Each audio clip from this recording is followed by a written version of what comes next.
Welcome to our new video, exploring the water tank. It's time for us to get down inside and pull out everything that is there. First things first, a nice stable ladder that's going to stay upright rather than one that sinks slowly as you climb down it. We've made sure the hole's vented so that if there was any dangerous gases down there, they could have escaped. And now it's time to have a really good look around for the first time, just to see what we've got to deal with.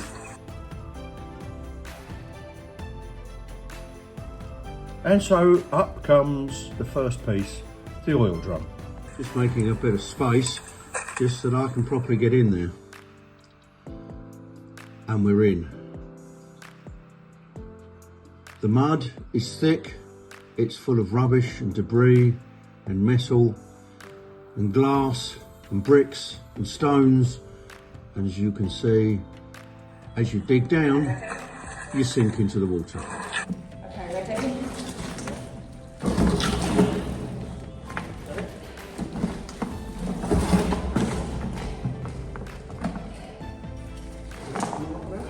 That's as much as I can lift, so go if you're going. You got it? Yeah. Okay. Okay. If you just wait, let me get out of the way. This is heavy. This was hard work. And sometimes the language does get a bit fruity down there. And these lumps, if they fall down, will do you an awful lot of damage. Because they're very, very heavy. A few of them were so heavy that the tractor struggled to lift them on the forks. This process started and went on for about 10 days. The more we dug, the deeper we went, the quicker we sunk into the water again.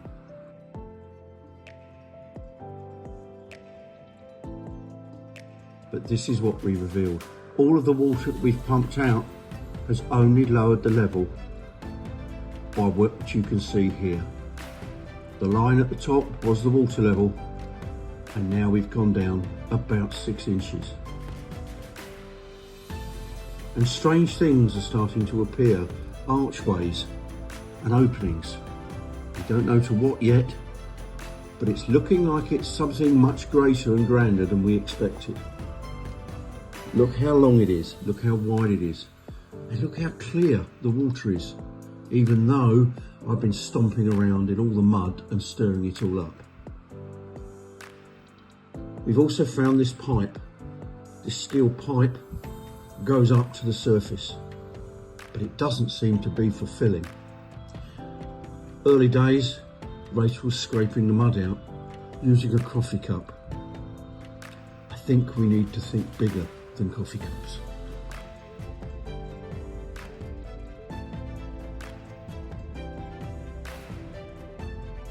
Occasionally, we found living creatures down there, and wherever possible we managed to capture them and bring them up to the surface to release them. Off you go, Mr. Frog. Now you're free though, I'd stay well hidden. There are lots of things looking to eat you up here. Bye-bye, Mr. Frog.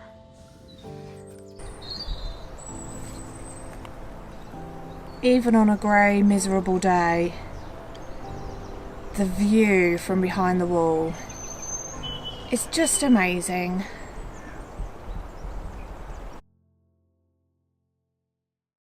Rachel is enjoying the amazing view over the wall. I'm probably still down the hole, shoveling mud into a bucket. Oh yes, there I go. This time we found a big piece of stone which needs to be got out. I'm almost unable to lift this on my own, so we're having to tie it up, and because it's so long, it can only go up vertically.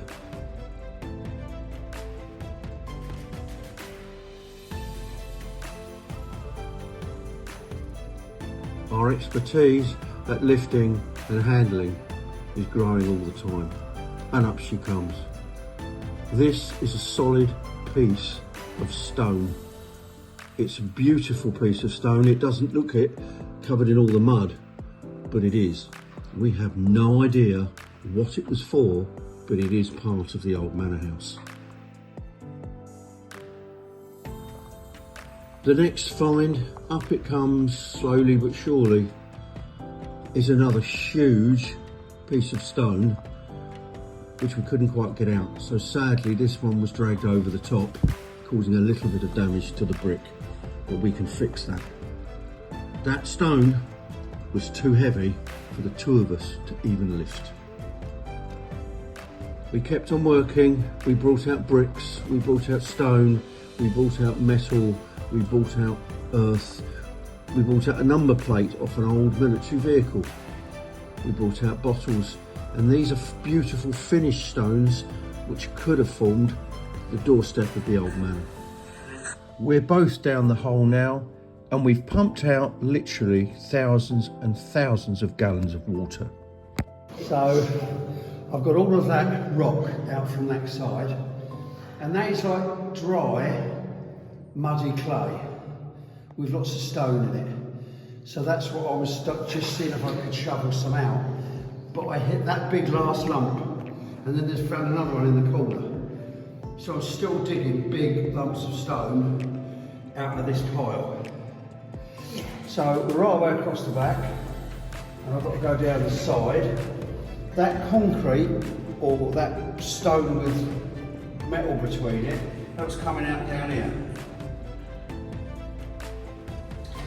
Now, if you feel when you walk around, you'll walk on bricks every now and again. And what I've been doing, I've been kicking them up here and then taking them out. Yeah. Trying to leave this with not much left behind. Yeah. Yeah? But if we go round, see the thickness of the sludge? Really, all of that sludge, and that's solid sludge over there. That's not the bottom, that different colour. Oh, between right. the arches. Yeah, you yeah, go yeah. over and put your foot in it.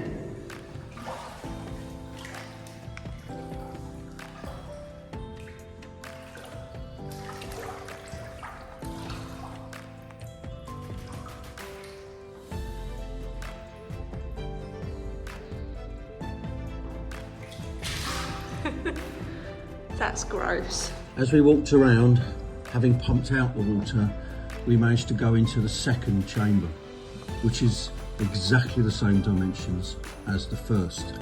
As you can see, this chamber is pretty much clear of rubble, but it did have a lot of sludge on the bottom. At the back of this chamber, there are two holes. One is the level marker, which is where the water runs out when it gets up to it, and the second hole on the back wall is an overflow in case the first one gets blocked. Clearly, this chamber has been full to capacity for years and years and years.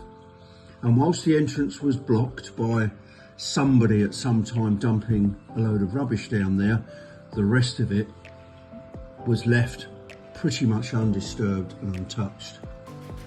So if we can dig out the cone of rubble and rubbish, we will restore both chambers to full capacity. It probably means that we can store, or in fact there was being stored here, almost 150,000 litres of clean water. Back to the pile that we need to remove so that the hole is empty. We know this time round we won't get everything out, but if we can remove all of the rubble and the glass and the stone and the mud, we can let it refill, and then the next time I go down there, I can use the pump to suck out all the silt when I suck out some of the water. We're now uncovering the top of the metal pipe just to see what's there, and we find a grating. It's a hatch. Remember last year when every day we drove, got water, brought it back and pumped it out? We had twice as much water, 3 times as much water as we used last summer sitting under our feet. Having finally cleared all of the rubble and the muck that we can this time, it's now time to close the hole back up to allow it to fill to capacity over the rest of the spring and summer. We don't want to waste our water, so now we're putting our water back in. And here is the pipe top. Oh, look at that big spider. The pipe is a proper fitting and it's designed so that you can put a pump on there to suck water out. We know the old manor house had its own fire brigade, so why wouldn't they have a source of water right by the front door in case of an emergency?